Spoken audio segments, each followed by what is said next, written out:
திருச்சிற்றம்பலம். இன்று நாம் பூதகணங்கள் பற்றி சிந்திப்போம். கைலையில் இருக்கும் 14 வகை கணங்களில் ஒன்றுதான் இந்த பூதகணங்கள். பூதகணங்களில் 33 வகை உண்டு என பழந்தமிழ் நூல்கள் பதிவு செய்கின்றன. இந்த 33 வகை பூதகணங்களும் நம் ஈசனோடு கைலையில் வாழும் வரம் பெற்றுள்ளது. ஈசனார் கூத்தாடும் வேளையில் இசைக்கருவிகள் வாசிக்கவும் அவரோடு இணைந்து ஓலமிட்டபடி ஆடும் பெரும் பாக்கியத்தையும் இப்பூதங்கள் பெற்றிருக்கின்றன. இதனை நம் சுந்தரமூர்த்தி சுவாமிகள் தென்னா தென தெத்தனா என்று பாடி சில்பூதமும் நீரும் திசை திசை என என்று திருப்பரங்குன்றம் பதிகத்தில் பாடுவதன் மூலம் அறியலாம். இது தவிர இறைவரின் அணுக்க சேவர்களாக இருந்து இப்பூதங்கள் பெரும் பணி செய்வதை நாயன்மார்கள் புராணத்தின் வழி நாம் காண்போம். ஒரு அரசன் தான் இட்ட கட்டளையை நிறைவேற்றுவதற்கு பல்வேறு நிலையில் உள்ள அரசவை ஊழியர்களை வைத்திருப்பார்.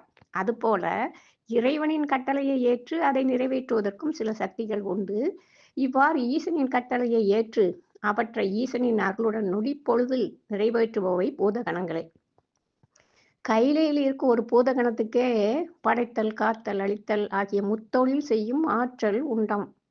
ஒரு பூதகணத்துக்கே இவ்வளவு ஆற்றல் உண்டென்றால் இவர்களை அடக்கியாளும் முக்கண் முதல்வருக்கு உரிய ஆற்றலை பற்றி நம்மால் சொல்ல முடியுமா? சிவசிவ ஒரு ஜீவன் கைலைக்கு செல்லும் போது கூட உடன் அழைத்து செல்பவை சிவகணங்களே. அப்பர் பெருமான் சமண சமயத்தை விட்டு நீங்கி திருவதிகை பெருமானால் ஆட்கொள்ளப்பட்டு சூளை நோய் நீங்கி திருப்பெண்ணாகடம் பொன்னார் திருவடிக்கு ஒன்றொன்று விண்ணப்பம்னு பாட தூங்கானை மாட சுடற்கொழுந்து நாதரின் ஆணையின்படி சிவபூதகணம் ஒன்று கைலை விட்டு பூலோகம் இறங்கி பெண்ணாகடத்தில் அப்பர் சுவாமிக்கு இடபம் சூளம் முத்திரை பதித்ததும் இந்த பூதகணங்களே. ஈசனின் கட்டளைப்படி சம்பந்தருக்கு திருவாவூர் தலத்தில் உளவா பொற்கிழியையும் பட்டீஸ்வரம் என்னும் தலத்தில் முத்துச்சிறியையும் கொண்டு கொடுத்தவை பூதகணங்கள் தான். திருமுருகன் பூண்டியில் சிவபெருமானின் கட்டளைப்படி செல்வத்தை வேடர்களாக சுந்தரமூர்த்தி நாயனார் சுவாமிகளிடம் திருவிளையாடல் நடத்தியதும் திருக்கோளிலியில் மலையென நிறைந்த நெல்லினை ஓர் இரவில் திருவாரூர் சேர்த்ததும் இந்த பூத வேதாளங்களே ஆகும். இதனை சிவபெருமான் நம் கணங்கள் இவ்விரவே ஆரூர் சேர்க்கும் கவலையற்க என்று சுந்தரிடம் சொன்ன அழகினை நாம் காண்கின்றோம். அப்படிப்பட்ட பூத வேதாள கணங்கள் வணங்கும் தலங்கள் மண்ணில் வழிபட்ட தலங்களும் உண்டு. அதனில் ஒன்றுதான் செய்யூர் எனும் முருகன் தலமாகும். இதை கந்தர் அனுபூதியில் ஆதாளியை ஒன்றறியேனையற தீதாளியை ஆண்டது செப்புமதோ கூதாள கிராத குலிக்கிறைவா வேதாள கணம் புகழ் வேலவனே. இந்த பாடல் வழியே பூத வேதாளங்கள் வழிபட்டமையை நாம் காணலாம்.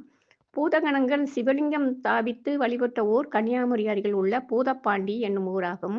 பூதங்கள் வழிபட்ட காரணத்தால் இறைவர் திருநாமம் பூதலிங்க சுவாமி என்பதாகும். இது தவிர இறைவனின் ஏவலால் திருவையாறு கோயில் மகாமண்டபத்தை கட்டியதும் சிவகணங்கள் என்னும் ஐதீகம் உள்ளது. இதை உணர்த்தும் ஏராளமான சிற்பங்கள் இருப்பதை நாம் காணலாம். ஆவுடையார் கோயிலையும் இறைவன் ஏவலால் சிவபூதகணங்கள் தான் கட்டியதாக அப்பகுதி மக்கள் தீவிர நம்பிக்கையோடு பேசுகின்றார்கள். இந்த சிவனாரின் அணுக்க சேவர்களான பூதகணங்களை எங்கே கண்டாலும் ஒரு வணக்கத்தை போட்டு வைப்போம். எதுக்கு வம்பு? நாம் இறக்கும் தருவாயில் நம்மை கைலைக்கு அழைத்து செல்ல ஈசனார் இவர்களைத்தான் அனுப்பி வைப்பார் என்பதை நாம் மறக்கக்கூடாது. திருச்சிற்றம்பலம்.